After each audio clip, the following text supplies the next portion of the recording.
સુરત શહેરમાં આગામી તહેવારોને ધ્યાનમાં રાખીને પોલીસ દ્વારા દારૂ અને જુગાર જેવી ગેરકાયદેસર પ્રવૃત્તિઓ સામે સઘન ઝુંબેશ ચલાવવામાં આવી રહી છે। ત્યારે સચિન પોલીસને મોટી સફળતા મળી છે। પોલીસે એક કારમાંથી વિદેશી દારૂનો જંગી જથ્થો ઝડપી પાડી એક આરોપીની ધરપકડ કરી છે।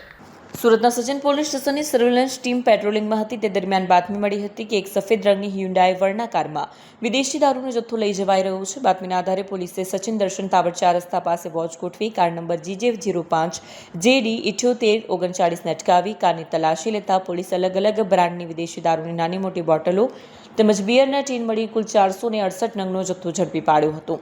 પોલીસે દારૂના જથ્થા ઉપરાંત અંદાજે 3 લાખ રૂપિયાની કાર અને 10,000 રૂપિયાનો મોબાઈલ ફોન મળી કુલ રૂપિયા 4,15,000થી વધુનો મુદ્દામાલ કબજે કર્યો છે।